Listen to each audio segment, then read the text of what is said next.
Hello, everyone. Welcome back. And today's topic is how to make hard choices, how to make those difficult decisions. What is the psychology behind the decisions? So, why decisions can be so difficult? Let's dive deeper into this. Ultimately, what defines a hard decision isn't so much for the decision itself, but it's more of the perception of the decision maker. You might feel that a decision is hard for three reasons. The first reason is the stake for you are particularly high. Or maybe there is two or more options at the same time in your mind and they have the equal weight. The third possibility is the decision that you're going to make is triggering your unhelpful memories and fears. And in this case what happens is, for example, where a choice is reminiscent of disappointing or disappointment in the past that has happened because of some decision, it will trigger your psychological response and complex situations dealing, where you start feeling that fear of failure or fear of rejection. And every time you get that fear of failure and fear of rejection, your part of your this the part of your brain that's helping you to make the decisions or execute that decision is going to go back. you know Most importantly, when you say that you learn from your past experiences, it's a myth. Most often, when you go through a traumatic past experience, your brain protects you and it does not allow you to go in that direction. Think about it. Like we always talk about this, that if you are burnt by the milk, hot milk, you're going to take care while drinking even the buttermilk. So that thing comes from the space of protecting you, keeping you safe and comfortable. So the past traumatic event or any memory, or that things comes up in your space, it is going to alter your judgment and it will not allow you to make that decision. A lot of us sit on the fence or the crossroads and not make the decisions for sometimes days, weeks, and years. Remember, not making a decision is also a decision, right? So consider the people who struggle with the decision to accept a more senior position or considerably higher compensation. When many others would jump to this opportunity, this might be linked to their fear of failing in a high stake or high visibility position. They may feel that they will not be able to serve it well. It could also be because the option of staying in less senior role is equally attractive, maybe for different reasons. Like maybe it's going to help them to take care of their family responsibilities, or maybe it will help them to stay where they are because that fulfills their childhood issues. Whatever it could be, like maybe taking up that role is more fearful. And I have seen this often with successful professionals whose important decisions are regularly affected by the power of an overactive superego. That is the image of a parent or another past figure or authority, irrespective of whether they are still alive or not. And from that space, the decisions become complex. Not necessarily because the choice between the two options is complex, but also and more importantly, because human beings are complex. We are complex, right? The word decision comes from Latin word cadir. Cadir means to cut off. Decisions cut us off from the other choices that we have, other opportunities, and the other possibilities of better outcomes. Now, that itself is a threat. That itself is a fear. That if I make this decision, I will be cut off from everything else. And then your brain starts creating the worst case scenarios. Sometimes it's like, what if the negative consequences come out by making this decision? And for this reason, the act of deciding actually can feel like a self inflicting wound. Tell me if there has been any sort of uh, past experience related to the decisions that you are making, and that's triggering something in your space when you are now going to make the decision or you want to make a decision. Because avoiding a decision is in fact a decision. I already said that, right? When faced with a difficult decision, it can be tempting to take the easy road and procrastinate. A lot of my students complain this, that they're all the time procrastinating. This attitude of procrastination just simply illustrates what might be the greatest myth about decision making, that is, faced with two choices, we still have the option to not decide or do nothing. That's a third choice most people take. In fact, procrastination is not the refusal to decide or to freeze a decision in time. Rather, it is the active decision to remain undecided. It is only when you realize that procrastination is a decision that you will start finding this option less attractive. Moreover, indecision and procrastination do not postpone the pains of decision to a future day. They multiply that pain by spreading it across every minute of every day until you finally decide. And some people wait for that decision till they are cornered and till they are pushed to make that choice. Now, what I want you to do is when you want to make the hard decision, you get your pen and paper because this will require you to do some introspection.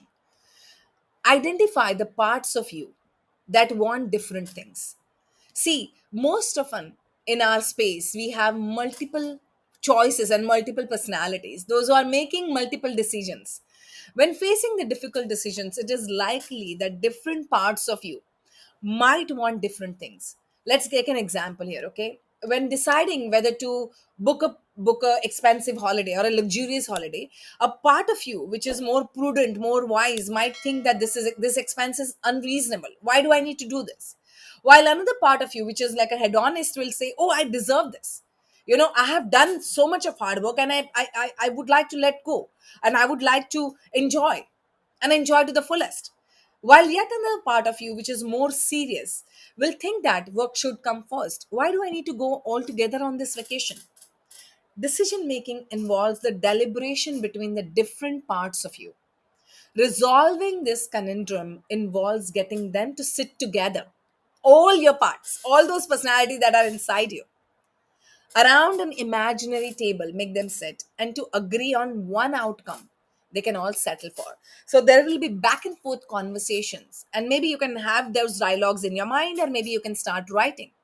In practical terms, try writing down what each part of you wants and seeing if you can identify a solution that optimizes the joint aspirations of your different inner selves. There could be pros and cons written for every choice that comes up in your space.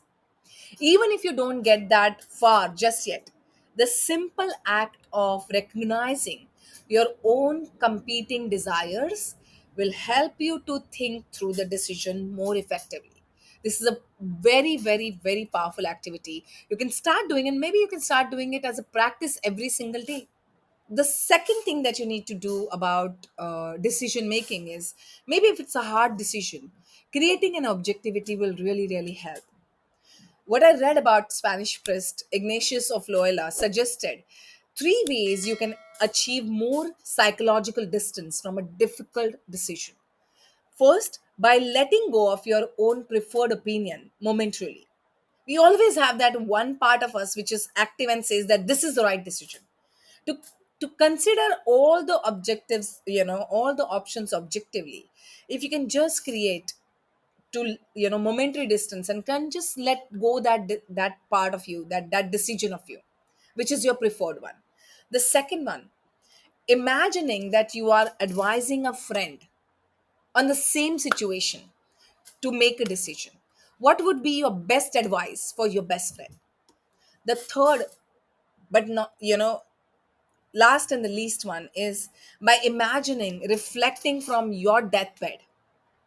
If you're on your deathbed and you reflect on today and this decision after years, what would you feel about that decision?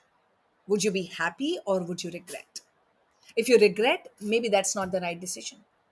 Now, back to contemporary times, like our times of Warren Buffett. So, Warren Buffett says that I take 10, 10, 10.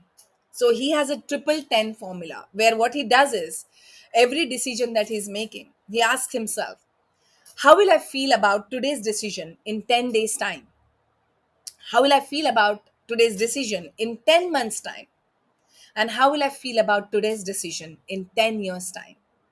Here again, it is about creating more distance between you and your decision to benefit from greater perspective. This will really, really help you to create that, that objectivity, that logical space in your space, in your decision making, where you'll start understanding that how do I make sure that I'm going in the right direction by making this decision. The third thing that you need to do is list all your objectives. Objectives are the ultimate goals that you're fulfilling by making that decision. Now, for example, if I decide to move home, why is it that I concern myself with this decision? Do I, because I work from home, so do I need a bigger house? Do I need a better space? Do I need a safer neighborhood?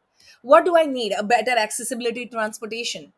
The more objectives that you can put for every decision, the if you have a certain, like say, if you come up with 6 or 7 objectives, how can you make that list longer? How can you double that list? And the more you increase the objectives in every decision that you are making, the more you'll experience certainty in making certain decision. Increase the number of objectives at least by 50%. So just do this right now and see any decision you can pick up in your life right now and increase your objectivity. When in for me, when I'm making the hard decisions, I often use this following approach, and see if that helps you. Like, the first, what I do is, what are the objectives behind my decision? Next, that what I do is I weigh every decision, every objective, like, at the scale of 0 to 10, 100, 0 being the lowest and 100 being the fullest. What would you assign to each objective? How important is this objective to you? The third thing that I do is, now turning to each option available to you, what marks you will give between 1 to 10? Would you give it to fulfill the various objectives? Just see 1 to 10, how is much is the fulfillment quotient of every objective that you have with that decision. And then I ask my students to add up and compare the options. Now, this doesn't necessarily mean that the option with the highest score is the one you must follow, but the exercise itself helps you to weigh every pro and con, weigh every decision that you're making, weigh every objective, and that gives you much clarity. At least you will not sit on the fence, but at least you'll move forward in the direction of what next. Now, I want to point out here where I was doing the research on decision making, and the more recent work of neurologist Antonio Damasio. He highlighted the importance of emotions in decision making. His research into what became known as the somatic marker hypothesis showed that people's gut feelings, their bodily based emotions, are very, very important for decision making. Most people try to avoid connecting with their with their emotions that they're feeling in their body, the reactions that are there. So in decision making, it's very, very advantageous if you focus on your body. For your body will tell you if this decision, because your body, your subconscious mind, is very much in alignment with the future consequences of every decision. So when dealing with difficult decisions, learning to listen to your emotions and feelings is a very powerful indicator of what you truly aspire for. Now, these are some of the tips and some of the techniques that I use when I'm making the decisions. I've given it to hundreds and thousands of my students, and they have been seeing some progress in their decision making abilities. Which one are you going to test it out and let me know?